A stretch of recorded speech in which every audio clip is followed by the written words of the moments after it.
Phin-Addict, what's up? We got a Victory Monday. I got my Dan Marino autograph picture behind me that I got for Christmas. I got my Larry Zonka jersey on. I got my dog who unfortunately passed away, who's got his Dolphins little stuff there too.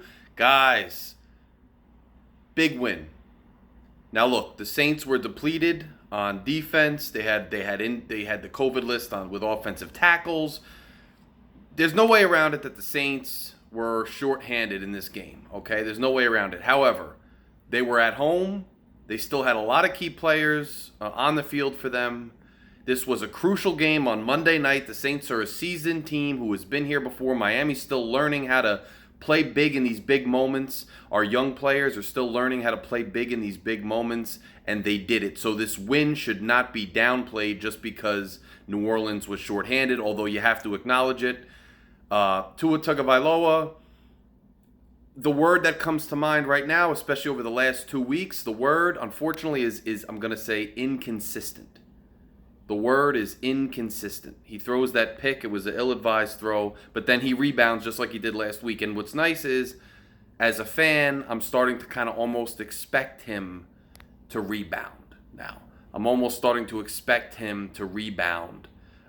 Because I'm starting to see and have confidence in him, bouncing back. The throw to Holland was a very nice throw. Just off the top of my head, I'll do a more official video this week like I usually do. Hopefully tomorrow, but we'll see. I just wanted to kind of touch base with you guys after the game, spend some time with you because of Victory Monday and in December after Christmas is a big thing. It's fun. It's fun to be a fan. So, by the way, if you haven't subscribed, no matter who you're a fan of, if you're a Fins fan, whatever it is, join the family. Join the Fin Fury Fanatics. Smash the subscribe button below. Please just smash it. Hit the like button. Comment when you like it and you smash subscribe. The algorithm goes up. More people see it and more things happen that enable me to advance this channel. So smash it if you haven't already. But the throw to Holland was nice. My favorite throw of the night probably was when the game was still kind of going. We had a lead, but we had to protect it. Two guys are closing in on Tua from both ends of the line. He sees it. He doesn't panic. He steps up in the pocket. He runs up. He launches the ball perfectly to Mike Gesicki for the first down. That was a great throw, and the Holland throw was on third down too. And we saw last week on key third down plays, we saw Tua make the plays that he needed to make to do what he had to do for the team.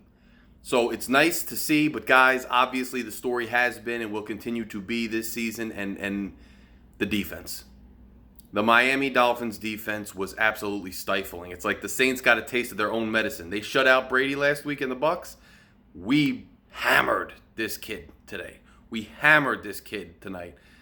I know, it's his first start. It all makes sense, but, there was down linemen. Doesn't matter, though. The way we bring exotic blitzes, the way we stayed aggressive, the defense scoring to set the tone early. And remember, our defense, that pressure, blitzing defense, those defenses always play better when they have a lead. So the offense was stalling early on. So what the defense do? The defense put us on their back, and Needham ran in for the pick six early in the game, which set the tone. Now the Saints were playing from behind the entire time. That allowed our defense to play the way that our defense likes to play, which is bringing immense pressure, especially on a young quarterback. You do that with a lead. We did that with the lead. It showed at the end of the game. So just a great showing by the defense. Tua played good. Waddle. Jaylen Waddle. And I've been saying this now for a little bit. I hated how they got rid of a lot of veterans on the team, and that's why we started slow. I'll keep saying it. I say it, whatever. However, Chris Grier, the GM, when you're looking at Phillips now, you're looking at the development of some of these other young players. You're looking at, Eichenberg even, which, by the way, that holding call was nonsense. That was a phantom holding call. Almost changed the trajectory of the game. Glad it didn't. But Grier, that Waddle pick. Waddle now, he had, I think it was 10 receptions on Monday Night Football, which was tied with Jerry Rice. You're on the screen with Jerry Rice. He's catching up to Anquan Bolden's rookie record for most receptions as a rookie receiver. Waddle is a superstar. He's a superstar in the making. And I'm not exaggerating when I say that. Waddle is a superstar in the making. Now, do we shore up the offensive line? Do we shore up the running back room? And you saw Duke Johnson had a really key, really tough run for 10 yards, but And look, I'm a fan of Gaskin. He had some good runs too. I'm a fan of these guys. But we need to shore up that running back room. We need to shore up that offensive line. And then the question is Tua going to stay consistent, right? Is he going to start hitting these nice throws? Is he going to have this pocket presence all the time? Because early in the game, too, I noticed there was a linebacker coming at him. He had a guy open, and he stepped off his back foot, and he missed him. He missed Waddle. He missed Gaskin towards the end of the game, got Gaskin hit. Not knocking Tua. Just like I said, I'm going to wait till the end of the season to analyze the entire year and Tua's progress and give a final verdict on my opinion of what the Dolphins should do. Right now, he's showing some things that look really promising, and he's showing some things that look maybe inconsistent that might be a problem. But the reason I even bring that up is just to say it's exciting if we can shore up the offensive line, shore up the running back room, bring in one more receiver like a Fuller. Fuller was supposed to be. Because, look, I know Parker's injury prone, but I like Parker. I think Parker's going to be another year or two at least. He's a good outside. He didn't do much tonight, but that's, sometimes that happens. You're not in the game plan. The defense is keying in on you. He had a big game last week. Who knows? So you got these guys. And if you shore up those aspects and you figure out for sure, is Tua the guy? And if Tua is the guy, does he take that next step? Or whoever you bring in. With this defense, guys, this is the kind of defense that this could be. I'm not going to say it yet because you don't have first ballot Hall of Famers on it yet and all. This could be, very well could be, a defense like we saw in the late 90s, early 2000s.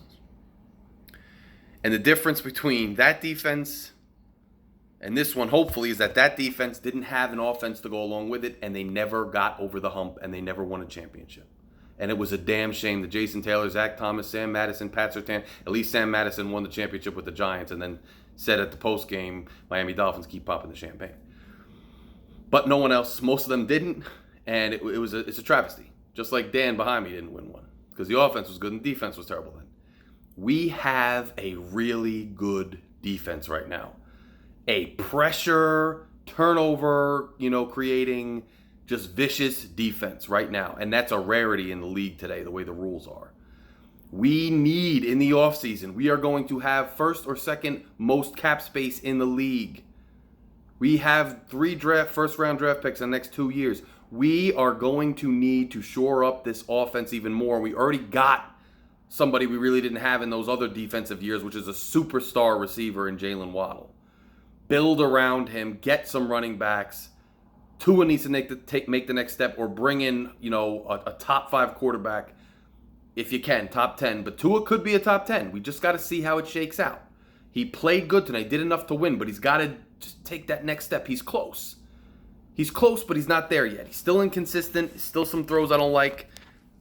But either when he takes the next step or you bring, whatever you do, spend this money, shore up your guys like Mike Gesicki, keep your weapons that you like, keep them signed, and then go out on the free agency market and use the draft. Because look, with Phillips, with Waddle, some of these draft picks are shaping up. Eichenberg takes the next step, and all of a sudden, Greer's looking real good. Go out, draft guys for offense. Go out, shore up the offensive line between free agency and the draft. Do it. Supplement your defense to make sure it's deep as possible so guys are ready to step up for older guys. Look at Javon Holland, by the way, another guy. I mention him all the time, but I'm just saying, I'm just excited about these young players on this team. It shows that our draft picks, aside from the offensive line apparently, but you never know with Eichenberg, and it's not like they've all had a terrible, terrible go of it, but whatever. Shore up that offense because this defense is stout. Now we have 2 more games, guys. We got the Titans. The Tannehill's going to try to have his revenge. They're a good team, but they're missing Henry. And then you got the Pats at home.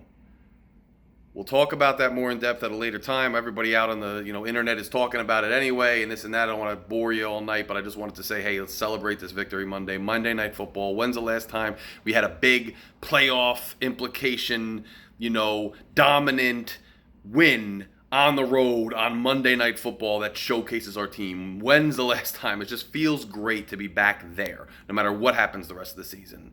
And you got to have confidence in the trajectory of this team. 1 or 2 freaking games that we should have won earlier in the year, and we're contending for the top seed in the AFC right now. It's just a shame, but it's like we got progress. We got to keep moving. We went from 1-7 to over 500 to 8-7 to right in the playoffs if they were to happen today. It's amazing. It's awesome as a fan.